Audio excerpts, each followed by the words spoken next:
Assalamualaikum warahmatullahi wabarakatuh. Waalaikumsalam warahmatullahi wabarakatuh. Jamaah, oh jamaah. Alhamdulillah. Alhamdulillahirabbil alamin. Allahumma sholli ala sayyidina Muhammad wa ala ali sayyidina Muhammad. Alhamdulillah kita ketemu lagi di Islam itu indah, Masya Allah. Dan Alhamdulillah pagi hari ini jamaah aku seneng banget ketemu lagi sama guru aku.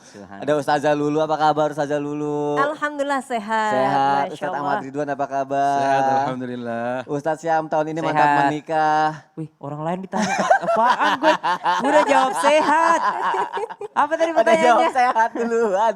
Tahun ini mantap menikah. Insya Allah. Insya Allah. Amin. Mantap. Kenapa insya Allah? Iya dong, harusnya. Karena kan takutnya kalau kita melambat-lambatkan godaan setan banyak. Iya. Godaannya banyak, terus apalagi fitnahnya banyak gitu ya. Terus terlambat untuk menyempurnakan agama. Gitu. Banyak Waduh. banget ujiannya. Kalau sudah mantap menikahlah. Kalau sudah mantan lupakanlah. Kalau sudah mantap menikahlah. Kalau sudah mantan mantan lupakanlah. Mantap Masya juga tuh. Allah. Itu dia tema kita hari ini jamaah ya.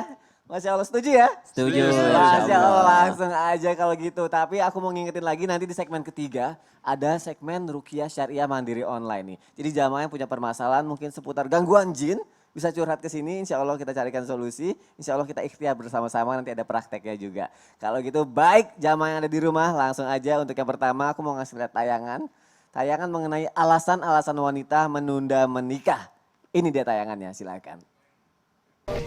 Kalau Elis sih masih nyaman sendiri karena dengan sendiri kita mau kemana-mana nggak rempong gitu kan. Mau pergi sendiri, nyetir sendiri, lagian pun udah punya kerjaan gitu kan, jadi masih enak sendiri aja lah. Oh gitu ya. Mari kita tanya, kan kita yang lain. Kalau Mbak Sunia, alasannya menunda nikah apa nih? Alasannya belum kepikiran buat menikah. Kenapa belum kepikiran? Ya masih banyak yang mau dijalanin. Gitu ya, oke deh. Masya Allah, itu tadi testimoni dari beberapa perempuan yang belum menikah dan alasannya banyak sekali ya pertimbangannya ya. Untuk yang pertama aku mau nanya sama guru aku yang sudah berpengalaman mengenai pernikahan juga. Tadi kita udah lihat tayangannya alasan-alasan wanita terlambat menikah atau belum menikah. Dan biasanya seseorang menikah kan karena Allah Subhanahu wa taala ya, Ustaz Ahmad Ridwan. Bukan karena harta, tahta atau apapun jabatannya juga bukan. Betul. Tapi bagaimana nih cara kita melihat bahwa niat kita seseorang itu menikah karena Allah itu bagaimana? Kadang kan ciri-cirinya seperti apa ya? Apa yang kita rasakan ya karena Allah itu seperti apa? Aku mohon penjelasannya Ustaz Ahmad Ridwan. Siap, Masya Allah, tabarakallah. Izin guru-guru Ustaz Syam, Ustazah Lulu. Makasih Bang Sani. Bismillahirrahmanirrahim. Alhamdulillah, wassalatu wassalamu ala rasulullah wa ba'du. Rasulullah SAW pernah menyampaikan satu riwayat dan ini dari Mu'adz bin Anas dalam kitab Sunan Tirmidzi. Beliau SAW mengatakan, Man ahabba lillah wa abghada lillah, man a'ta lillah wa mana'a lillah wa ahabba lillah wa abghada lillah wa ankaha lillah faqad istakmala imanahu. Disebutkan dalam riwayat itu barang siapa yang memberi atau menahan, mencintai, membenci, menikah karena Allah Subhanahu wa taala, ia telah menyempurnakan agama. Ia telah menyempurnakan imannya. Karenanya tatkala kita bicara tentang yang satu ini atau tadi testimoni, bolehlah orang punya banyak isi kepala masing-masing dengan alasannya tersendiri. Tapi kalau apa yang disampaikan oleh Rasulullah SAW tadi kita buktikan bahwa bagian dari cara menyempurnakan iman adalah menikah. Dan asumsi orang hari ini bahwa menikah itu menambah beban, saya luruskan, menikah menambah aset. Wow. Ya, karena paling tidak Anda mendapatkan motivator pribadi. Oh iya. Ya kan? Dipanggil sama Fairuz apa? AA apa? Ya yang nggak tahu apa? Sayang. Ya kan? Dibangunin pagi-pagi, sudah iya kan? Iya. Sudah disiapkan segalanya, dicium tangannya, dibilang gini, manggilnya apa? Fairuz ke Sony. Ini AA. saya. Bi gitu. Bi, ya. Bi, Baby. ya. Dipanggil dengan kalimat sayang ya kan? Dilepas dengan doa, kemudian diberi nasihat, jangan lupa nanti bawa yang halal. Kami kuat untuk menahan lapar, tapi kami tidak kuat untuk menahan panasnya api neraka. Masya Allah, itu motivator kalau Anda ikut motivasi, seminar dan sebagainya. Bayar tuh ya. Paling murah itu 500.000, ya kan? Ini setiap hari dimotivasi, ya. Belum lagi kalau kita agak males, agak dicubit dikit mungkin, atau agak dibangunin, dihentakkan. Kenapa? Dia adalah aset kita. baik suami maupun istri itu aset kita. Tatkala kita menganggap bahwa pernikahan itu adalah beban, nah di situ kita sudah mulai cara pandang kita berpikir tentang pernikahan salah. Betul. Makanya Rasulullah memberikan sebuah gambaran faqad istakmala imanahu, imannya sempurna gitu loh. Kalau sekarang kita, maaf, masih sering malas dalam beribadah kepada Allah, dengan hadirnya pasangan kita diharapkan dia memotivasi kita. Kalau hari ini kita masih malas-malas untuk menjemput rizki, saya tidak katakan mencari rizki, rizki cukup dijemput, yang dicari kehalalan dan keberkahannya, begitu. Nah, maka motivator inilah yang kemudian kelak akan memberikan semangat kepada kita dan motivasi agar bagaimana kita jadi lebih semangat lagi. Jadi alasan demi alasan justru saya bisa katakan ya maaf, diantaranya kalau ada yang mau masih kuliah dan sebagainya, alhamdulillah dahulu waktu masih kuliah ternyata ini sih mungkin bisa dikatakan iya atau bisa dikatakan tidak juga demikian. Tapi ternyata dari 90 siswa atau mahasiswa di kelas, 10 the big 10, 10 besar itu yang sudah menikah semua. Oh iya? Iya. Oh Masya Allah. Waktu kami kuliah. Jadi justru kami waktu mau murojaah ada istri yang mendengarkannya gitu kan. Tatkala kami mau mencoba ini menghafal dan mengulang lagi hafalan, ada mereka yang mendengarkan dan mengujinya. Lah bujang dia yang baca sendiri. Sendirian, nggak punya support system nah, ya. kan gitu ya. Nah itu diantaranya. Kemudian Nah, kalau yang belum nikah aku pengen tahu ciri-ciri mantap nikahnya karena Allahnya itu Iya, gimana? pertama karena Allah Subhanahu wa taala dia sudah mantap, maksudnya begini, dia bisa memanage waktunya, dia sudah bisa mengambil tanggung jawabnya, dia juga sudah ada kemandirian dalam finansialnya. Kalau itu sudah ada padanya, maka itu sudah mantap. Adapun nanti urusan bahwa ahkam taklifiyah, hukum taklifnya, apakah wajib, apakah sunnah, wajib in khafal anat, kalau dia takut zina, wajib dia menikah. Tapi kalau dia masih bisa dengan adanya yang lainnya, itu baru statusnya sunnah. Masya Allah, jazakallah Wa ya iyyak, Ustaz wa Ahmad iyyak. Ridwan. Ini baru awal ya jamaah ya, ini baru bridging nih. Masih banyak yang lebih dalam lagi yang akan kita pelajari nih. Kira-kira Ini bagaimana? aja nih? udah menohok. Ini aja udah menolak. Baru awal Sebagai juga jomblo gimana perasaannya? udah menohok. Sudah sangat menolak ya. Ternyata hidup saya tanpa motivasi. Kalau gitu semoga dengan ini jamaah yang ada di rumah juga bisa termotivasi ya. Iya dong. Baik jamaah yang ada di rumah, kita lanjut lagi. Sekarang aku mau nanya sama Ustazah Lulu. Karena ketika seseorang memutuskan atau memantapkan diri niatnya untuk menikah itu kan tadi kan harusnya karena Allah ya. Ya. Tapi pasti juga ada banyak pertimbangan yang lain kan Ustazah Lulu. Salah satunya mungkin karena masa lalu, trauma, akhirnya jadi takut untuk menikah. Apakah bisa seperti itu Ustazah Lulu? Nah bisa seperti itu. Kita langsung sekarang nih. Sekarang silakan Ustazah Lulu. Bismillahirrahmanirrahim. Assalamualaikum warahmatullahi wabarakatuh. Waalaikumsalam warahmatullahi wabarakatuh. Hamdan wa syukronillah wassalatu wassalamu ala rasulillah amma ba'du. Pemirsa yang dirahmati Allah, insya Allah mudah-mudahan sehat, berkah, panjang umur dalam taat. Ini anaknya kembar, ini narsum kita, host yang ada di sini, apa kabar? Baik, alhamdulillah. Insya Allah semakin hari semakin mantep gitu ya. Masya Allah. Insya Allah. Nah seperti apa sih, kadang memang suka terngiang masa lalu. Ya. Let's gone be bygone. Masa lalu biarlah berlalu. Buah kenari, buah kecapi, don't worry, be happy. Ya, jadi kita coba untuk bisa tersenyum. Kenapa? Karena yang pertama memang itu sudah sunatullah, ujian. Ad-dunya darul imtihan, dunia adalah tempatnya ujian. Mau kita dalam hal apapun pasti diuji. Dalam Al-Quran surah Al-Baqarah ayat ke-155, وَلَنَبْلُوَنَّكُمْ بِشَيْءٍ مِّنَ الْخَوْفِ وَالْجُوعِ وَنَقْصٍ مِّنَ الْأَمْوَالِ وَالْأَنفُسِ وَالثَّمَرَاتِ وَبَشِّرِ الصَّابِرِينَ الَّذِينَ إِذَا أَصَابَتْهُمْ مُصِيبَةٌ قَالُوا إِنَّا لِلَّهِ وَإِنَّا إِلَيْهِ رَاجِعُونَ. Artinya apa? Pasti Allah uji dengan harta, jiwa, kemudian juga perniagaan, pasti Allah uji. Itu adalah ujian, ya. Adalah ujian, sehingga ketika kita tahu itu ujian, maka kita berusaha untuk bersyukur dan bersabar. Yang kedua, hijrah yuk, kita Hijrah yuk. move on. Ya. Jangan sampai kita sedih, ya. Kenapa? Kita harus hijrah, harus berusaha menjadi pribadi yang lebih baik lagi. Harus pindah, yang kemarin sudah baik, kita cari yang lebih baik. Yang kemarin mungkin sudah baik, tambah kitanya harus menjadi pribadi yang lebih baik. Dengan apa? Pertama, taubatan nasuha, tubu ilallah taubatan nasuha. Kita tanya diri kita, ya Allah, mungkin kemarin banyak salah sehingga saya bertaubat kepadamu, mudah-mudahan ini menjadi taubatan nasuha, taubat yang sebenar-benarnya taubat. Itu sudah menjadi fitrah manusia, ya. Mahal khata wan nisyan, manusia tempatnya salah, tempatnya lupa. Yang kedua, pasti ada hikmahnya.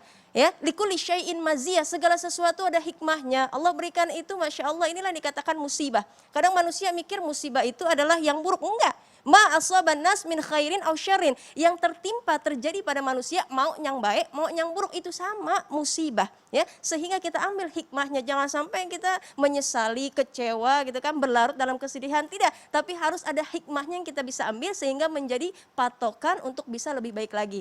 Yang ketiga, tutup aib kita. Yang lalu biarlah berlalu, sudah menjadi aib, sudah tutup, ya. Karena kenapa? Kita berusaha untuk menjadi pribadi yang lebih baik lagi. Yang jadi masalahnya adalah orang lain yang kadang suka buka. Kadang juga kita sendiri suka bangga dengan aib kita dulu. Man satara musliman satarallah fid dunya wal akhirah. Siapa yang menutup aibnya muslim, maka Allah tutup nanti aibnya, mau itu di dunia dan di akhirat. Berusaha untuk tidak menanyakan masa lalu, udah selesai.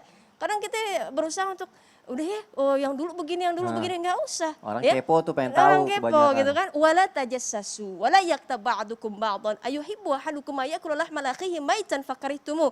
Ya, kadang kita kepo, tajassus, kita nyari nih kesalahannya apa, kemudian kita ejek sehingga ditanya dalam Al-Qur'an, mau nggak sih ente makan daging bangke saudara ente sendiri? Nggak mau. Naudzubillah min dan Min kagak zalik. mau Sumpah bukan aku orangnya kayak gitu. Sumpah.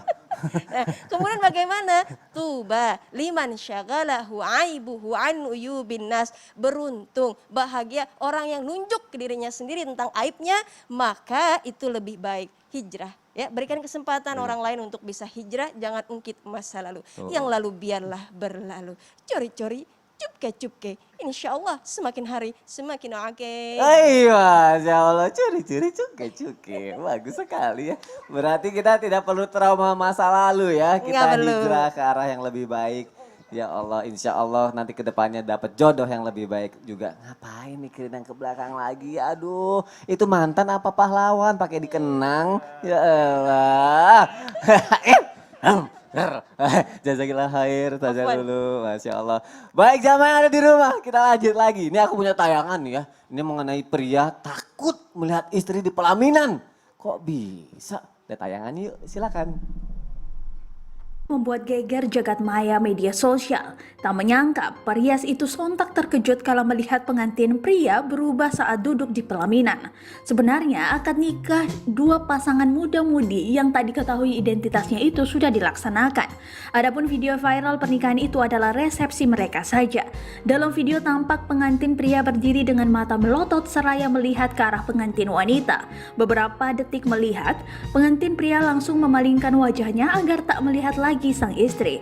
Keluarga terlihat mengerebungi dan menenangkan pengantin pria. Pun dengan tamu undangan yang ikut menenangkan mempelai wanita. Usut punya usut, kejadian itu terjadi lantaran adanya kekuatan gaib. Disebutkan pengunggah video ada kabar yang menyebutkan bahwa pengantin pria terkena guna-guna. Hal itu yang membuat pengantin pria seolah takut dan ngeri melihat wajah pengantin wanitanya. Menangis pengantin wanita hanya bisa duduk pasrah melihat suaminya berubah sikap. Nauzubillah min zalik ya, kalau misalnya balik-balik hal seperti ini kita arahin lagi ke masalah guna-guna gitu. Ustadz Syam, aku nanya, ini masalah guna-guna gini apa ya, kadang orang tuh ya, kadang misalnya ditolak, identik dibilang cinta ditolak, bukan bertindak apa segala macam. Terus kalau kayak gini-gini diguna-guna akhirnya jadi ngelakuin sesuatu yang di luar nalar gitu manusia. Sebenarnya hal gaib kayak gini tuh ada gak sih? Itu sebentar gak sih ketika seseorang akhirnya gagal untuk berhubungan dengan seseorang yang lainnya karena ada faktor dendam masa lalu, akhirnya orang itu pakai guna-guna juga. Tuh gimana sih sebenarnya kronologis atau penjelasannya Ustadz Syam? الذين يؤمنون بالغيب ويقيمون الصلاة. Kata Allah, alladzina yu'minuna bil ghaib. Kita juga diingatkan untuk beriman kepada sesuatu yang gaib. Yang gaib itu yang tidak kelihatan, termasuk Allah Subhanahu wa taala, para malaikat, surga, neraka, itu semua termasuk yang seperti ini gitu. Ada ternyata sihir. Dalam surah Al-Baqarah ayat 102, Allah Subhanahu wa taala dengan jelas di sini menjelaskan tentang sihir itu sendiri.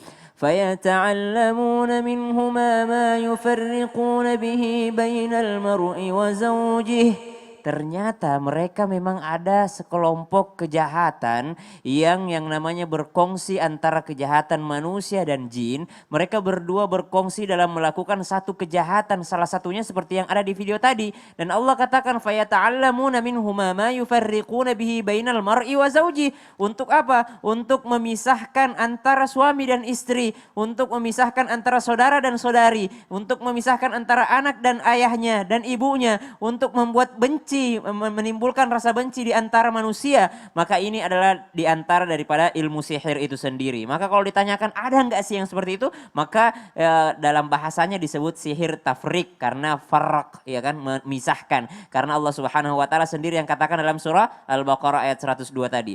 Fayata'allamuna minhuma ma yufarriquna bihi bainal mar'i wa zawji. Lalu apa yang harus kita yakini? Wa ma hum bidarrin bihi min ahadin illa biiznillah.